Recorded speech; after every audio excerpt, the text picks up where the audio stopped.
we've always had kind of a developer first mindset with the input of my partners.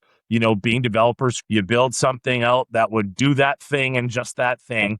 And then weeks or months later, that original feature wouldn't do, but they hated that. They hated not having that foresight to just build something bigger and better in the first case. So that just kind of went into all of our core design and philosophy, and they make me look good all the time because we'll be presented with a need and they'll come up with a way for us to build out something that's a little more robust that does 5 things instead of 1. And we're able to really leverage that. Learn how to build innovative software solutions that make businesses more profitable. Winning with Ryan Malloy, CEO of Liquid Software Corporation. On today's episode of the Executive Wins Podcast. Welcome to the Executive Wins Podcast, where senior leaders share their biggest wins so you can get inspired and grow your business. Here's your host, Gordon Shepherd. Welcome to the award-winning Executive Wins Podcast. I'm your host, Gordon Shepherd. Today we are lucky to be joined by Ryan Malloy, CEO of Liquid Software Corporation, an innovative company that helps you to manage your entire business from one platform. You can learn about their work at thinkliquid.ca. That's thinkliquid.ca. On this episode, you'll learn how Ryan went from being a Red Seal refrigeration technician to helping to build a successful startup in oil and gas to building another successful startup in software solutions. You'll also hear about the massive benefit that Ryan's company received when they were featured in Business in Edmonton magazine, especially from a relationship and credential building point of view. In addition, you'll find out how Ryan and his team are applying their software expertise to build capacity in nonprofits that wouldn't otherwise be able to afford it. This episode is must listen for any leader who wants to learn how to become a successful serial entrepreneur. I also want to let you know that today's episode is brought to you by the Executive Team Assessment. The Executive Team Assessment helps you to discover exactly where your leadership team is winning, where it's losing momentum, and what to do next. It involves a 3-step process. In step 1, we interview individuals on your leadership team to find out what's going well and what needs work, along with examining relevant documents, including your strategic plan. In step 2, we'll do an analysis of all the information and deliver an easy-to-understand report, along with doing a detailed presentation to your entire executive team. Finally, in step 3, we'll deliver a 90-day action plan, along with following up to keep everyone on your team accountable. For executive teams who really want an objective and experienced outside facilitator to help you to improve performance and make your organization more profitable, the Executive Team Assessment is a great choice. Visit executivewins.com/executive team assessment to learn more, or email me directly at gord@executivewins.com. That's gord@executivewins.com. I also want to say thanks to you, because the Executive Wins podcast now has more than 57,000 views and over 600 hours of watch time on YouTube, along with more than 2,700 audio downloads on Apple Podcasts, Spotify, and wherever you listen. And of course, I am so grateful that the show won the Best New Podcast Award in the Quill Podcasting Awards in its first year of production. I also want to remind you that this interview follows a specific format that I created called The Anatomy of a Win, to help you learn the strategy, work plan, people, operations, and results behind every business win that you hear on the show. Because when you master this framework, your business will become more profitable. And now here's Ryan Malloy with his executive win. Ryan, welcome to the show. Thank you very much for having me. Well, we are so lucky to have you because you're an entrepreneur who goes into many different areas. You've had success in the oil and gas business, success in the software business, success in supporting nonprofits in the work that you do, and just all the mentoring that you've done along the way and all kinds of different things. And so we're just so loaded for a good conversation based on your background and your history and all the good things that you're doing out there in the world. But, there's a lot of people that haven't met you just yet. And if you could describe yourself, what would you say? Oh, well, that's quite the introduction. I'll do my best to live up to it. My name's Ryan Malloy. I'm the CEO of Liquid Software. Um, age old story of an oil and gas guy turned tech entrepreneur, and yeah, I just have born and raised in Edmonton. Been self-employed since I was 25, and obviously the term serial entrepreneur is used quite often on your podcast, and I fall victim to that myself. Just have always loved kind of starting businesses and working with different companies, and that really kind of gave me a love for the software business because now I get to do that all the time. Interesting. And you work with a variety of different businesses. We're going to get into that a little bit. I'm just going to go back on the timeline for the pedigree a little bit here. So you're leading up to 25. Did you go to school? Did you just jump into the oil patch? Like what take me up to 25 and that sort of moment there? Yeah, actually, I had a trades background, Yeah. so was investigating attending the U of A at one point, and was working a summer job in a technical trade in refrigeration at the time, and was offered an apprenticeship, and just decided to do that instead. That seemed to be a better fit for me at the time than attending university. So went through that program. Ended up changing trades into appliance service, and that the kind of that age old adage that if you have a trade, it gives you something to fall back on. I'm a wild advocate of that. That is so true. Um, something else that the apprenticeship program is incredible. That's one of the things that as an Alberta program, Alberta really does a unique, outstanding job of the structure and adoption of the apprenticeship programs. Something that people don't know is that you're actually able to challenge some of the schooling. It's different for every trade, but that's a way to get things done a little bit faster. If you're a little bit impatient like I am, there was an opportunity to do that, and so ended up shaving a little bit of time off the end goal there of being a Red Seal journeyman, and it was really cool. So we did a lot of restaurant equipment at the time, which was great in my 20s, and met a lot of fun people, and learned a lot about business. And in terms of getting in the oil patch, I'd always been as an Albertan, I'd been a little reluctant of joining the oil patch. I had seen some of the ebbs and flows, and friends being laid off and things of that nature. So I was always very reluctant. And an opportunity came up. Some friends were starting a company, and they asked me to join. And it was completely outside my area of expertise, but it was just a really exciting thing. And I mentioned like having the trade to fall back on. That really allowed me. Had I not had that, had I not had that certification behind me that I knew I could come back to it if I needed to, I would never have left. So like that really did give me a platform to kind of jump off of and just safely try new things. And I'm just very lucky it worked out. Isn't that good? So there you are, you got your trade under your belt. You've got a place to land if you take a bit of a risk and you're, in your mid 20s and you're at a chance to do that and you're in part of a startup. I have to ask about the mindset of a tradesperson, which, funny enough, may not be different from anybody. But is there anything unique, you think, mindset-wise, that then would have translated into the business sort of success that you're able to contribute to?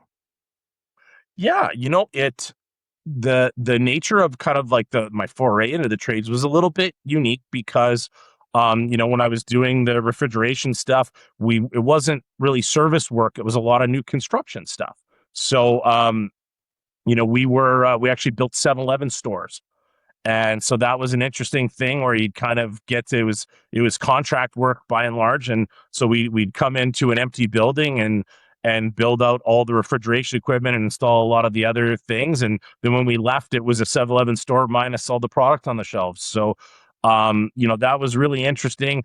Actually opened the door for some travel, which was kind of atypical, but obviously Alberta having such a strong trade and workforce, there was the opportunity to send some people from Alberta to undertake some projects in Ontario.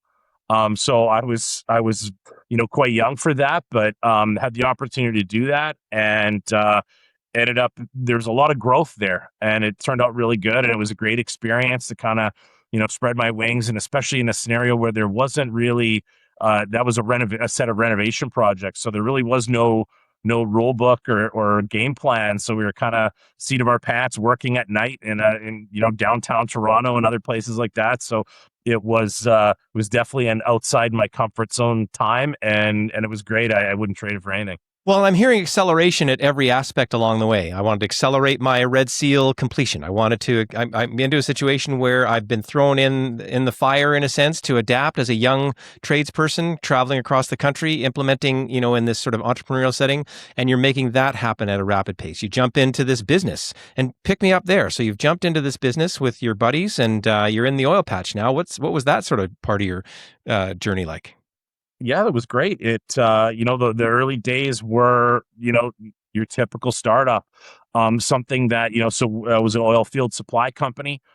So, buying and selling product, being, the most essential middleman we could possibly be, and, try to deliver as much value to the customers as possible.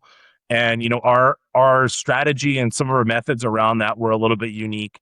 We, the products, valves, pipe, they're all heavy. So the transportation logistics angle and aspect of that business is really important. Adds a lot of costs, relative depending on the nature of the product.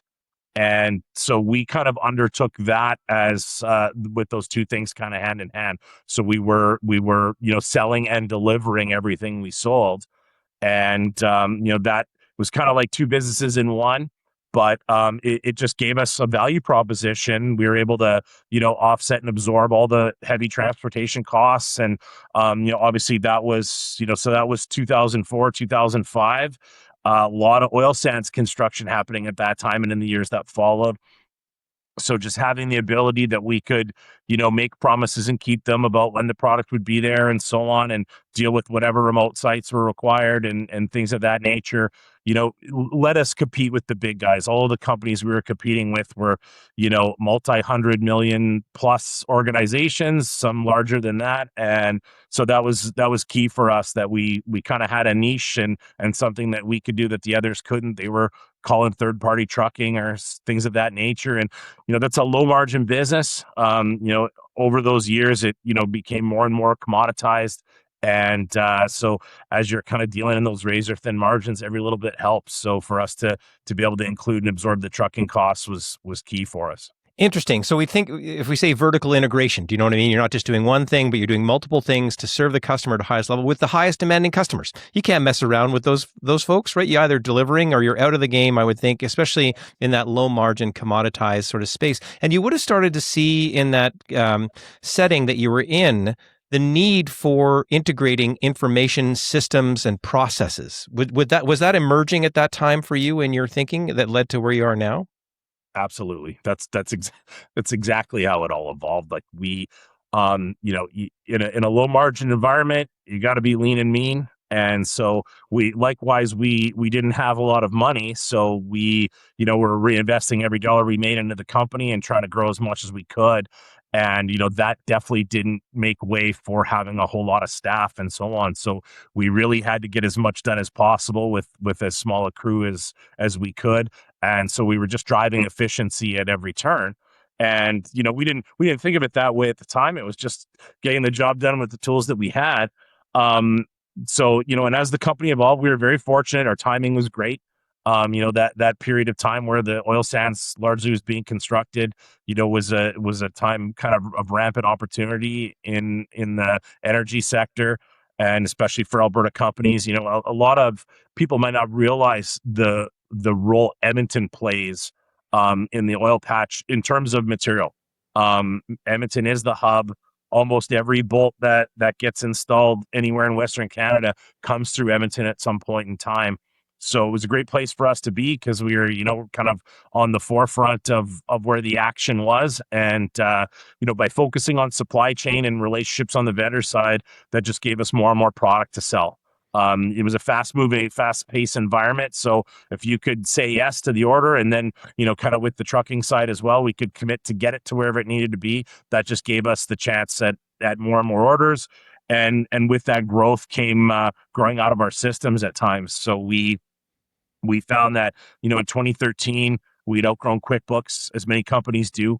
And so we were looking for, some out of the box software that was going to take us to the next level. And we looked around and did a deep dive on the stuff that was commercially available at the time. And what we'd learned is that, we were really happy with a lot of our internal processes, and the out of the box kind of methodology, especially as it relates to inventory, it was just going to add work to the chain. It was going to slow us down, not speed us up. And, we just couldn't really afford to do that. So, the alternative was we ended up hooking up with a custom developer, another Edmonton-based company, and we built a platform. And so that was, that kind of threw me into the foray of software design, and, really enjoyed that process. And as it was, in the early days, like just kind of like seeing the need and thinking about kind of a way to do it, and then seeing that take shape. And, weeks later, then now we've got, this area that we could use and this feature that did the job for us. So, that took a few years as it continued to evolve, because as it got kind of some of our baseline needs down, we kept adding on and wanting it to be better and better. So, yeah, it was a great experience for me. I really fell in love with software design. And, that product continued on for, like, I think like over 10 years, maybe 11, 12 years. I ended up exiting that business in 2020. They continued to run that for a handful of years. They actually had to run a new out of the box program in tandem for, I think, like 24 months.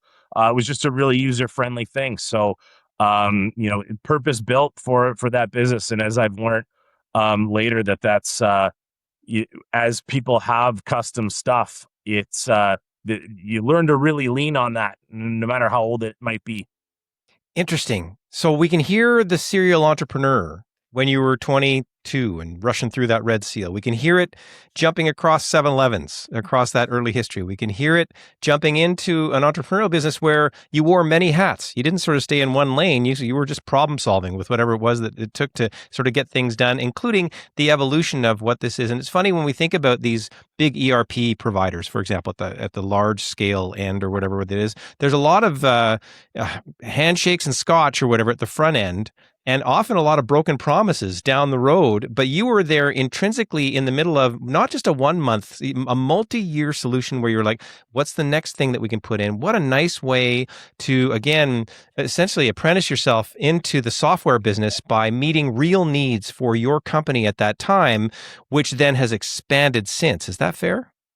Absolutely. Yeah. It kind of, that process of seeing the need and then having something delivered. It was intoxicating. It was very addictive. And then just as we saw that impact our business more and more, we got to the point that things were kind of largely done for a while. And I found that I did miss that process. So, after exiting the company, and, that was also the depths of COVID. So that definitely did have an impact. It was certainly a funny time to be semi-retired, because you couldn't buy a sandwich and we couldn't travel. I have two young children, so, we were definitely not about to jet set around the world, even if we could have. So, what I ended up doing is hooking up with a couple of guys that were involved in that original build, guys that worked for the custom developer. So they had designed and built over 200 different applications over the years, big, small, and in between. And so, that combined knowledge and experience, with everything we learned on the legacy product, everything they had learned, all the business acumen that I had kind of picked up along the way, that material supply environment is definitely unforgiving. You're operating in low margins, so there's not a whole ton of profit to absorb mistakes when they happen. So and your customers are very demanding. So if mistakes happen, you need to fix them right away, which is often super expensive and maybe even in excess of whatever your margin expectation might have been in the first place. So being really efficient and being really accurate, those things and acumen like that, and especially on the financial side, having the chance to build something from the ground up, with all those lessons learned was just really attractive. So it didn't take a whole lot of talking in for us to kind of come together as a group and then look at what it would take and what it would look like and what we thought we could accomplish. And something that was kind of unique, I think something that definitely sets us apart at Liquid Software is we've always had kind of a developer first mindset. Um, Whereas, a lot of other products, they might kind of build what sells and do it in a quick way so they could deliver it as quickly as possible. And what we found, and especially with the input of my partners, being developers who worked for clients for many, many years, they saw all too many times that you'd have a little need that was kind of maybe investigated not very thoroughly. You build something out that would do that thing and just that thing, and then weeks or months later the need would expand a little bit. That original feature wouldn't rise to meet the expanded need, and you'd end up rebuilding the whole thing. And sometimes that would happen 2, 3, 4 times. And as a custom developer, you're charging out hourly, and you do whatever and you say yes sir and keep going. But they hated that. They hated not having that foresight to just build something bigger and better in the first case and the first place. And so we really, that just kind of went into all of our core design and philosophy. And as things have evolved, they're so good at that, and they make me look good all the time, because oftentimes we'll be presented with a small need, and they'll come up with a way for us to build out something that's a little more robust, that does 5 things instead of one. And we're able to really leverage that. And kind of through our journey of trying to be a solution provider to more and more businesses, especially diverse companies in different industries, that philosophy has really carried us forward, because some of those things that along the way, the 4 things that we weren't intended upon servicing, you meet a new company and that's exactly what they need. So we're able to say yes to more things as a right out of the box solution. And as the company's grown, it's really exciting. It's motivating, because you meet a new company, a new prospective client, and you're able to handle everything they need. Some of the stuff that were, in their top 5 wish list, and it's commercially available today. That's a great conversation to have, and it's really satisfying. I love it. It's so neat to hear. Thank you for the thorough description of the Yeah, evolution. sorry. Do you know what I mean? No, it's valuable, because what we see then is when you land in this moment with Liquid Software today, you're in this strong position. You'd be in meetings now confident to say no. You'd be in meetings if somebody wants to take you down the wrong path, that's not developer centric in a sense, right? Because you're providing the best service for the customer. You're also in this custom setting, able to help the customer achieve their goals. I think that would be just a massive part of what you're talking about as well, in terms of what they're doing. And then we hear the evolution of where it came from, which was you, hands-on, you would have been in the trenches. And the buyers of I just can't imagine the buyers ever being really almost fully knowledgeable about what you're doing. I want it to work. I need my material tracked. I need it to tie into my software. I want to know my all these things that you'd be asked for features, but they don't really know the developer process in the end. I mean, some might know a little bit more than others. So that thing of just make it work, I think, would be often the attitude of your clients. Is that fair? Definitely fair to say, especially like we deal a lot with business owners. The kind of our founding mission statement was to help business owners extract more money from their business. And what we found, um, and to drill into that a little bit, especially in a warehousing and product environment, when and just based on experience in the oil patch and work with other companies, oftentimes when a mistake happens, that turns into a widget in the corner or on a dusty shelf, and that is in every case dollars that that business owner could have extracted had that not happened. So we really try, and we go back to that adage often, because it's widely applicable.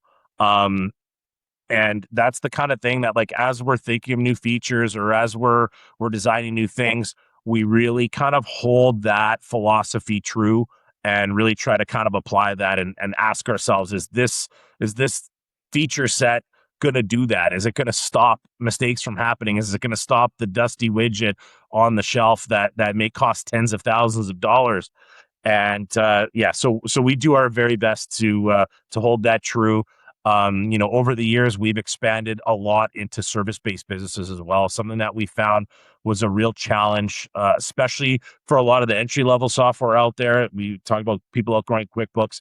When your business has a mix of products and services, and you're carrying inventory, that can be really difficult, because that has you need the features of the big global ERPs, but it's quite a leap to get there. Oftentimes, not only financially, but some of those platforms take a relatively sizable team to kind of turn the wheels.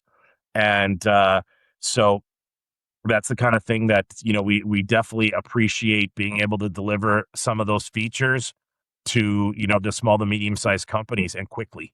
And quickly. And so the just in time, as you need it, with a long-term vision to growth based on multi-hundreds of applications built. Do you know what I mean? Like, that's a really strong business premise to put together, so that I'm sure when people come to you and they know all of these things about what you're doing and why, and the people that you're serving, you would serve them at the highest possible level. Well, that's just a great introduction in terms of finding out where the thinking came from, some of your entrepreneurial journey.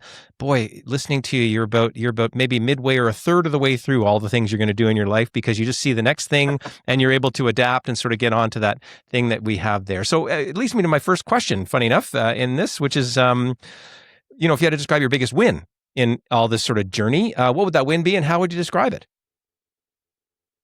I'll do my very best. I think maybe something we'll do is, the biggest is kind of subjective, because as things move along, they all feel really big.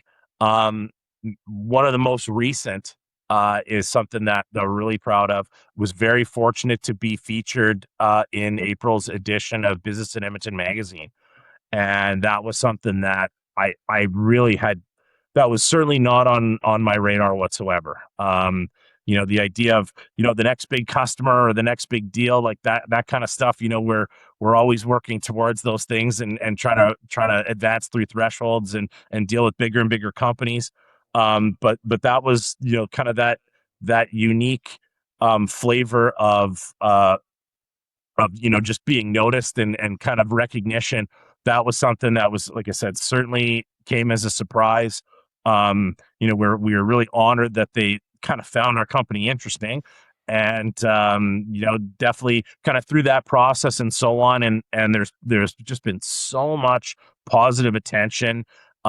People that then, some previous featured companies had told me to expect that like you hear from people you haven't heard from in a very long time, and that was certainly exactly the case. So it was great to reconnect with a whole bunch of people in different businesses, and some folks that obviously it's been a fast moving environment in the province the last few years. Kind of as we collectively shook off COVID and are now working in the AI sphere.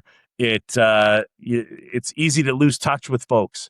So having heard back from a whole bunch has been incredible. The positive attention it's brought to the business and the work we're doing has just been amazing.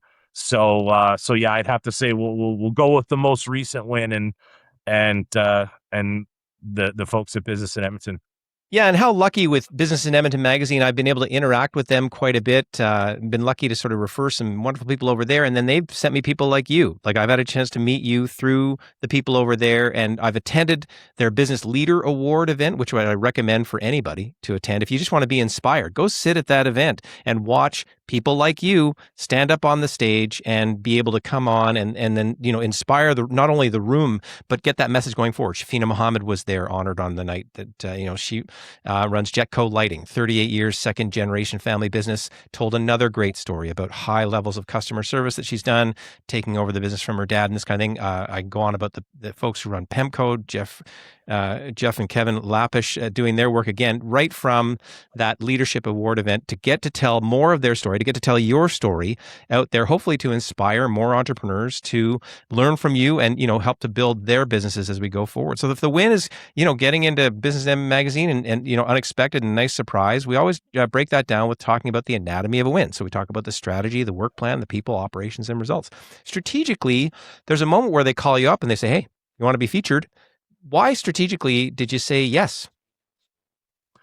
Well, it's no press is bad press, they say, but that was an easy yes. Just the idea of, like I said, kind of the recognition, but as an opportunity to get more of our message out. It's our our path to growth. We really wanted to, we kind of had a slow burn methodology, and that really comes from that developer first, not building anything twice. So we were years literally in early development before we had a commercially available product. And part of that was we wanted to build a really big solution out of the gate, so that as we um, you know initially we want to service the companies that have outgrown QuickBooks, and that was just something that was a space we knew, that was a space I knew, having gone through that exact thing myself. So because QuickBooks is so diverse, we knew we had to be. And we didn't know there was not, other than obviously, some oil and gas companies and people in different warehousing and distribution businesses. We wanted to be diverse, that as we met new companies, we could say yes. And so that really caused us to build out things a lot, in order to kind of service that first wave of customers. And the idea of taking advantage of a publication like that, just being able to get out in front of more and more different diverse companies, that was a massive win for us. I love it. I do a lot of strategic facilitation. And if we had it out on the whiteboard right now, we would see, that development line. Then there's a hockey stick jump to like pathway to growth as you sort of, level up those different moments. And Business in Edmonton Magazine is a moment that suits your strategy well. And they come along sort of at the right time to get that story out, get that awareness built as you level up your next moments along the way. So there's the strategic aspect. There's always a work plan involved in getting a win. So there's a moment when they make the call. How long from when they made the call did it take to go through the process, the interview, get those things down, and describe sort of the timeline and the highlights on that timeline? In our case, it was incredibly quick. I think that, I'm not sure exactly, how big their pipeline is. I know I'm sure no one turns down an opportunity to be featured, but yeah, it was quite quick. They had an opening, and it was like a 4-week turnaround for the whole thing, maybe 5 weeks with some of those initial discussions.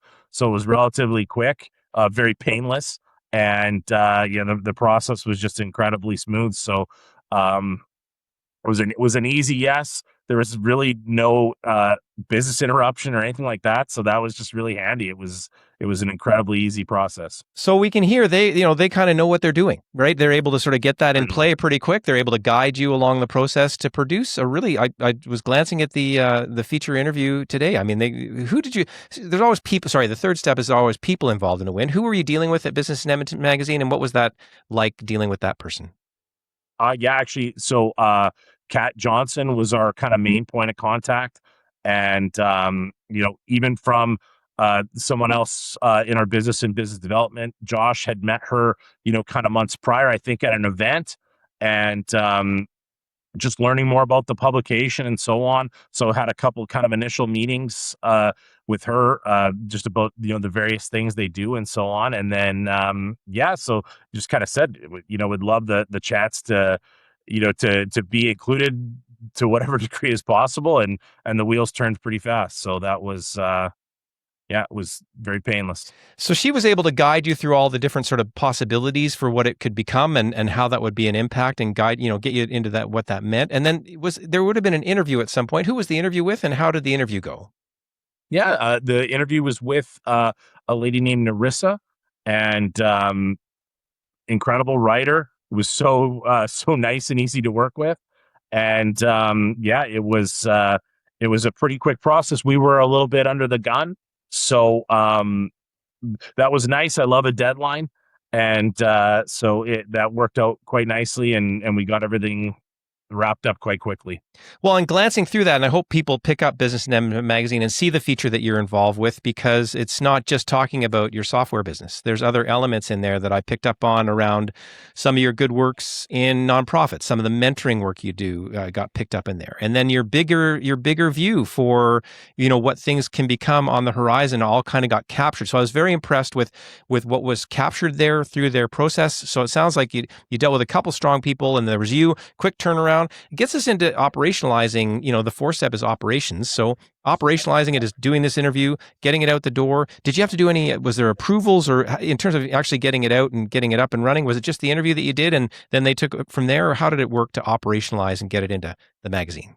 They took it from there again with a relatively short time frame. That was handy. It was kind of we did our best to get things right the first time, so that worked out really nicely.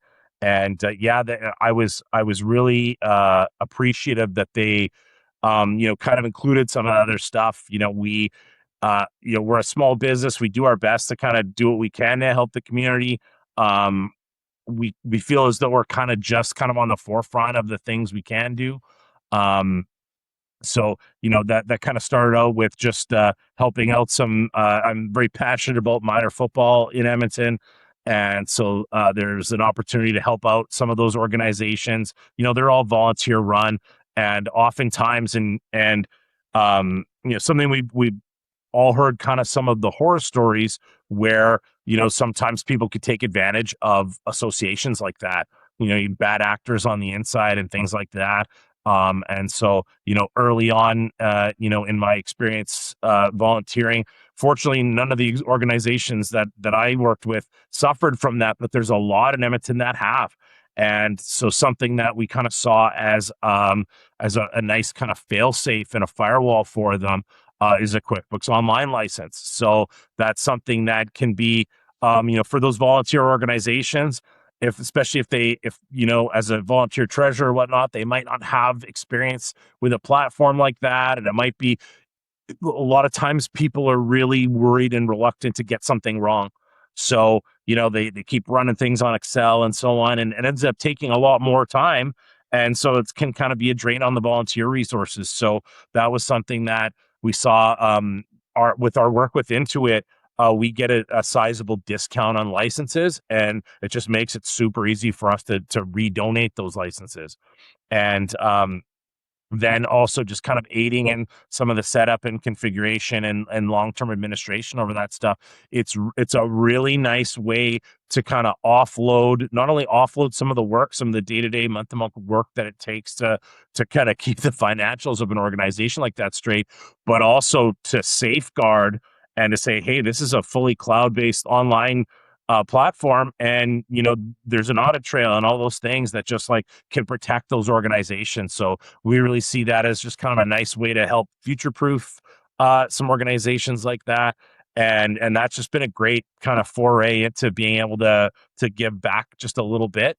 Obviously a bit of a narrow group, but something that we're really excited about as we kind of take the next step with Liquid over the next 6 months. We're building out an enterprise grade accounting suite. So that's something that opens a lot of doors, and it's something that I've always really wanted to do. That was like kind of one of the ultimate evolutions and some of the appetite we have for design. We've learned, as we're kind of investigating this and start beginning to advertise it, that that's would be kind of a unique bit as a Canadian product that a lot of, especially from an enterprise grade standpoint, basically all big companies and government institutions and so on are all running American software. So as we start to kind of see maybe different levels of exposure, or whether it's just, want a, made in Canada approach. Um, so we're very excited to be an outlet for that, and it'll be a bit of a unique outlet. But where I'm going with that is something that we really see as exciting is adapting that to different charitable organizations.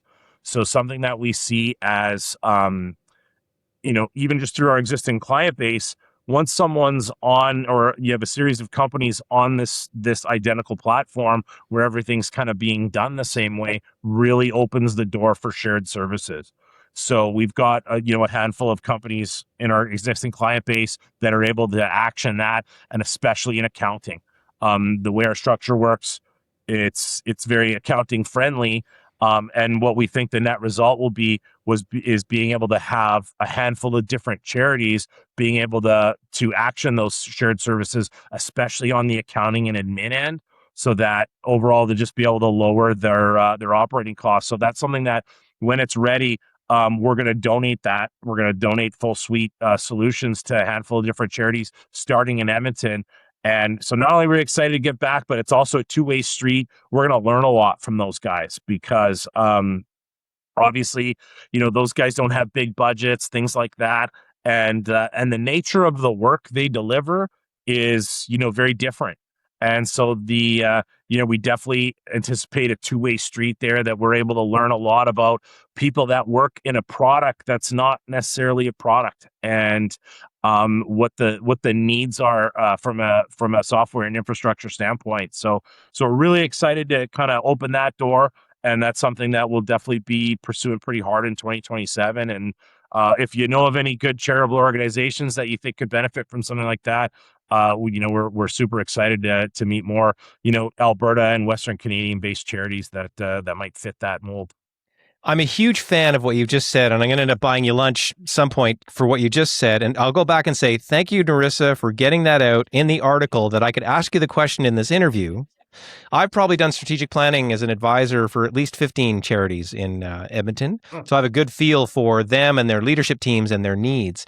And for them, for all the misguidance they've gotten in the area that you're talking about a responsible way, again, a grassroots way where you've actually done it in a way saying, what meets your budget? What's the need that you have now? Oh, wait, we might have that future state there for you. And I think when we look at the capacity building that these nonprofits are doing and the massive, massive need that they have to be efficient in this area that you're addressing, I'm a huge fan of what you just said. Funny enough, there's moments where for the nonprofits that can't afford it, I'll donate a half a day of strategic planning, no problem. Like just jump in and give them that feel for what it's like. And it's a bit of a rocket ship for them because they're not used to that sort of heavy professional pace. But I'll go in and by the time that 4 hours up, hopefully change their perspective and giving them a roadmap forward that they can use in a very practical manner. So I'm super aligned with what you said. And again, glad that Business in Edmonton magazine was able to surface that brings it to this conversation, that raises that conversation, and then maybe some of the nonprofit leaders that are hearing this as well. And yes, I do have people that I'll recommend to you, and can't wait to do that as we kind of go forward. I'll go back to the win. The win was getting this article in. It led to all kinds of things: strategy, work plan, people, operations. We explored. Finally, there's results. So quantitative and qualitative results. Quantitatively, you're hearing from people that you haven't heard from in a while. That's something kind of quantitative about it. Any other sort of quantitative results that came from getting that article out in the world? Yeah, just like, as we're, even if it's someone that wasn't necessarily in our sphere prior to that, it's really kind of raised our level of credibility, as you could say. Is that we've been very fortunate to have some kind of high profile customers and industries, and it's having someone trust you with their business is no small task. Like it's a big ask. And we certainly appreciate all of our clients for that. And we work tirelessly to justify that trust that they've given us. And that's not a one and done. That's something we have to do every week and every month, and with every update and uptime and all those things. So it's definitely kind of raised our profile of credibility. We've had a few events like that along the way. Like something that we got into over the last few years that was a little bit unexpected, is a presence in aerospace and aviation. And that was something, yeah, we didn't expect it either. You know, taking the time to build the framework of the solution the way we did. So, and something that would kind of harken back to the background in the oil field was an ISO 9000 background.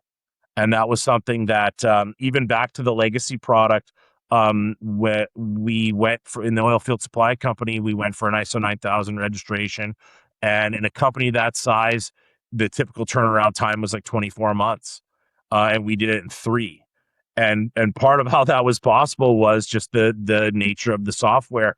ISO really wants everyone to do things, largely the same way, a little bit of wiggle room for different strokes for different folks at times, but they largely want things followed the same way, and really centralization of information and access of information. And as we kind of went through and learned more about the aviation business, that's exactly what Transport Canada wants, or it overlaps very well with the things Transport Canada wants. So a lot of people don't know that like Transport Canada is world renowned for having excellent standards. So that's something that the group we deal with has this international presence. Aircraft stay in service for a really long time.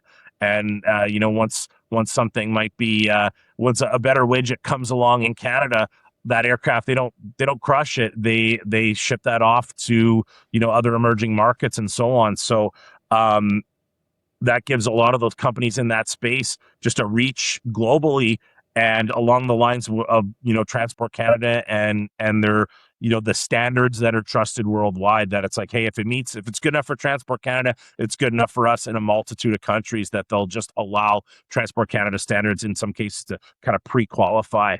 So yeah, that was really exciting for us to get into aircraft stuff. It was a little bit unexpected, but it's super interesting. It's every bit as interesting as you'd expect. Just learning more and more about those companies and the way they operate, as we have over the years, and that definitely gave us a lot of credibility as well early on. That if obviously if we're playing a very small role in the aircraft business and keeping things moving, then that definitely gave a lot of early customer satisfaction that we could handle some of their widgets and other distribution items. So that was one that definitely gave us some credibility early on, and as we broke into bigger and bigger companies, something we're super proud of is our relationship with Crystal Glass Canada. That is an incredible organization. As we've gotten to know them more and more and the needs, just every bit of a blue chip Western Canadian company.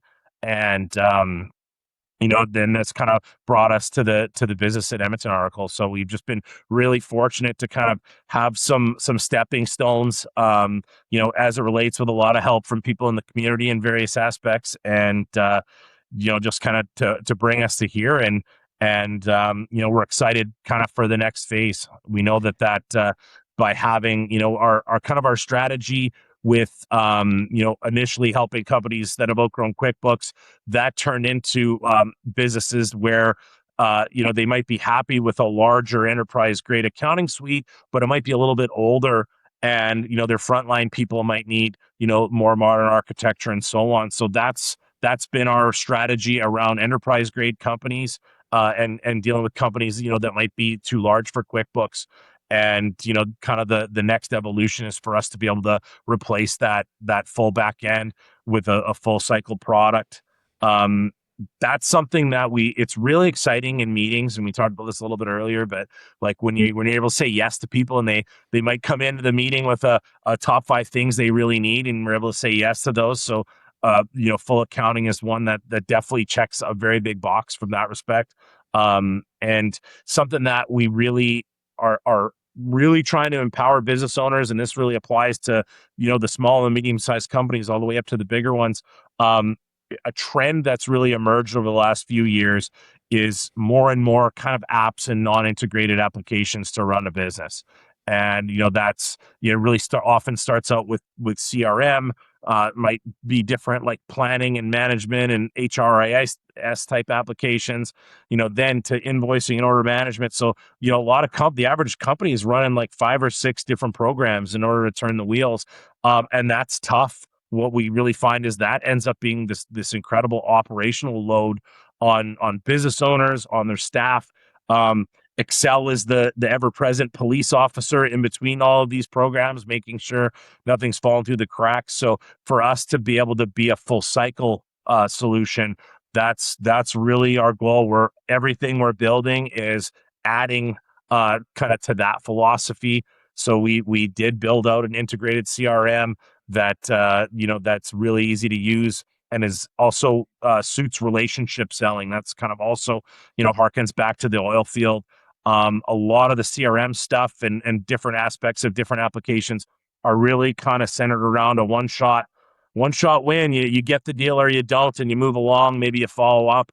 Relationship selling is a totally different animal. And you're dealing with the same companies, open tenders often, and some you get and some you don't. And you need to, you talk about like the anatomy of a win there, super important to those guys, because what went wrong on this one and how do we make it a little better on the next one? They really need to have that, and it needs to be easy. And you're talking about a diverse team, often geographically diverse as well.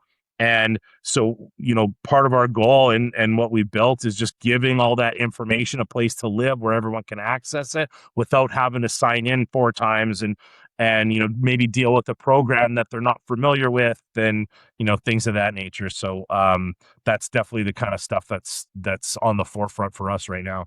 Interesting. All I hear in here is doing it right and bolting it in. Do the next thing right and bolt it in. ISO 9000 in 3 months. I mean, that's crazy in terms of, but then it leads to aerospace because you're ready.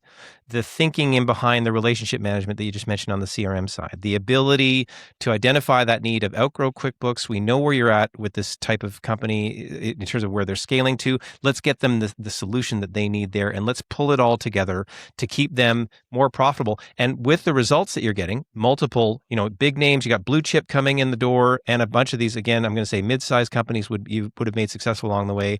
There's only growth opportunities, I'm sure, as you kind of go forward because of the foundational work that you've done along the way. This is not a rush that you're talking about. Again, this is this thing, like you said, in your first business where it took 3 years to get that system in place. Now you're using all that combined experience from your developer-centric approach, along with the mindset that you have going in to only sort of simply be in a position to grow. Well, qualitatively, how's it feel?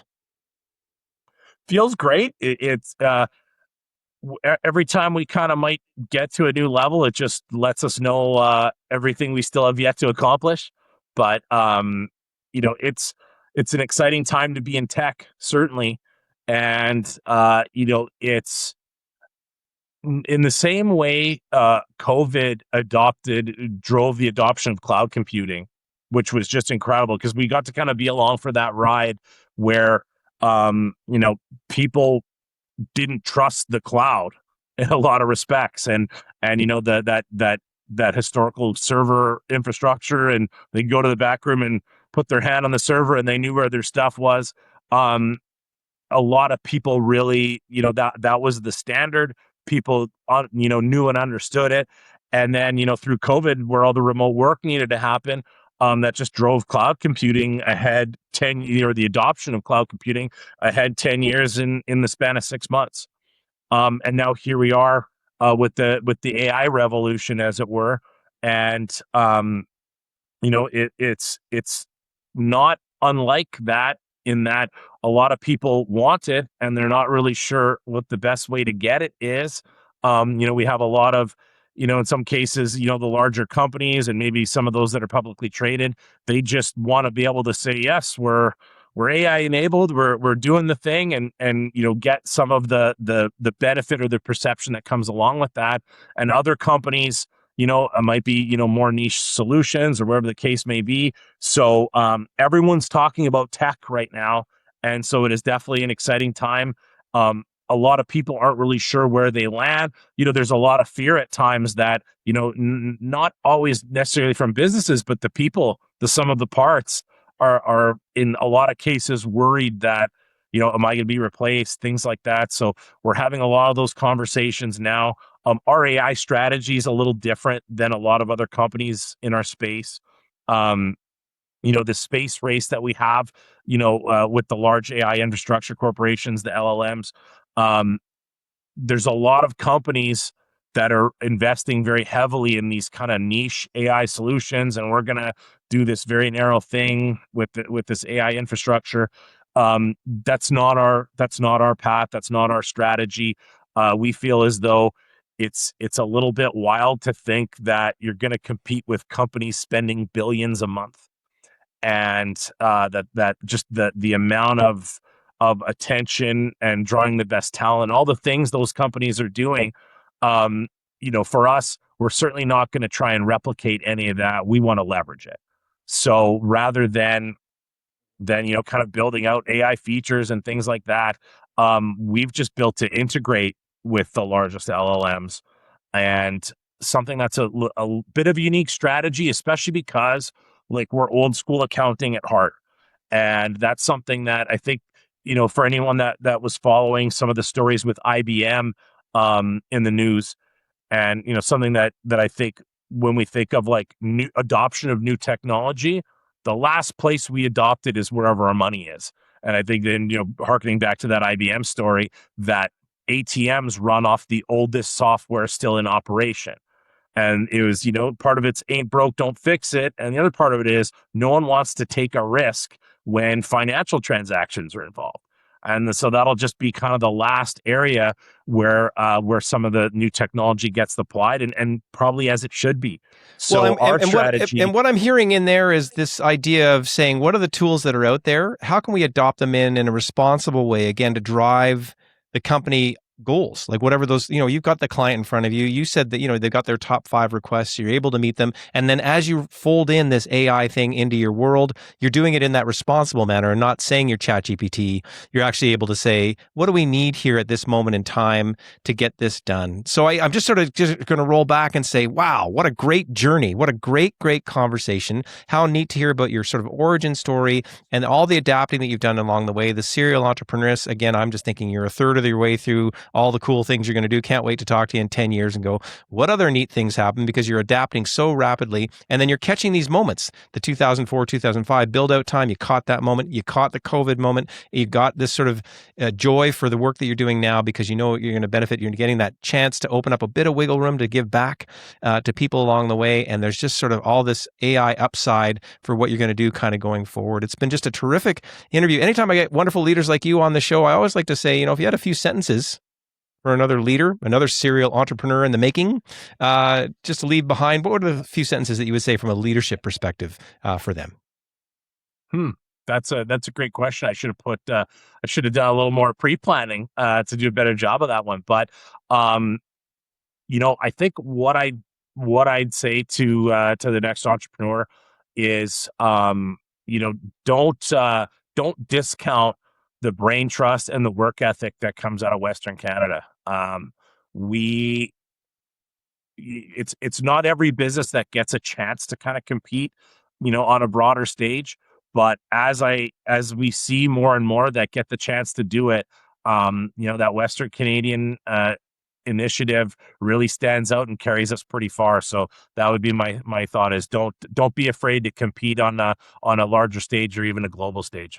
And you've demonstrated that, right? In this really short window that we've been describing here. You've been able to demonstrate that and get that done. Ryan, we could talk all day long. There's so many good things going on here, but I just want to say thank you so much for being on the show. Thank you so much for having me. It's a real pleasure. Take a developer-first approach and deliver purpose-built solutions. Get featured in Business in Edmonton magazine, and don't be afraid to compete on a global stage, especially if you are from Western Canada. That is how Ryan Malloy and his team win every day. Thank you, Ryan, for your inspiring win. And if you enjoyed listening to this episode, then make sure to check out our upcoming episodes, which include how to triple the size of an accounting firm with authentic leadership, winning with Krista Rabidou, Managing Director at Anderson in Canada. And if you want to learn how Executive Wins services like coaching, training, and facilitation can help to align your leadership team so they can get more profitable results, then visit executivewins.com to learn how. You can also subscribe to the Executive Wins newsletter to stay up to date on the podcast, live events, education opportunities, and more. Visit executivewins.com/newsletter to sign up. And if you enjoyed today's episode, be sure to rate, review, and subscribe, and share it with a fellow leader. And don't forget to check out our resources and links in the show notes. And keep listening to the Executive Wins podcast for more inspiring wins that will help you to grow yourself, your team, and your entire business. Thanks for listening to the Executive Wins podcast. Make sure to rate, review, and subscribe as we bring you more inspiring wins from outstanding leaders so you can grow your business.